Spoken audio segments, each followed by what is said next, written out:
Hey, this is Victor Antonio with another sales motivation tip just for you. So last week I'm in Chicago, my hometown, and I'm doing this presentation for a company which shall remain nameless. And the part of the presentation, actually the majority part of the presentation / workshop was on how to do presentations. And I was taken aback by how many of the salespeople they had actually didn't know how to do a presentation. Now, they all knew how to get up there and talk about the product, services, all those basic things that we know presentations should be about. But when it came to selling value, positioning the product in front of an audience, they were not that good. And here's one of the mistakes they made. They made many, but here's one of the big ones. They didn't take into consideration when they were presenting the different types of buyers they have in the audiences. Now, when they're talking to different audiences, they're going to have different buyers. But typically you have 3 or 4 types of buyers. Let's go through them. Because from this day forward, when you do a presentation, I want you to keep these buyers in mind because they're important. They help make the decision. The first type of buyer is an economic buyer.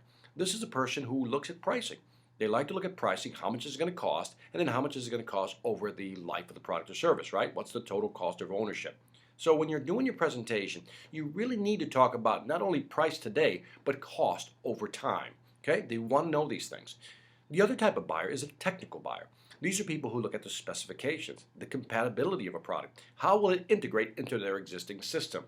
So again, you got to answer some of the technical aspects of your product or service when talking to a group, right? Third type is the user buyer. The user buyer, these are people who are going to use your product or service. Their main concern is most likely is that, is it user friendly?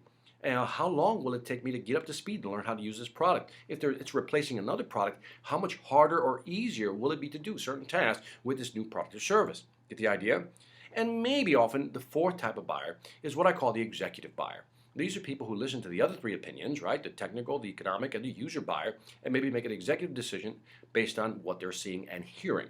Now, the executive buyer could also be concerned about, how is this product or service going to help us, expand our market share, increase our revenue, or reduce our costs? In other words, they have a 30,000-foot level view of how this product or service will help their company.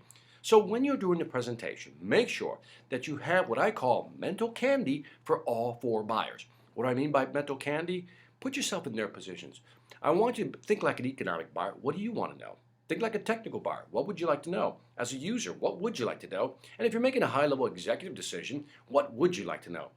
Answer those questions, put those answers into your presentation, and you will be a more effective sales presenter. This is Victor Antonio, always reminding you, selling ain't hard when you know how. Take care.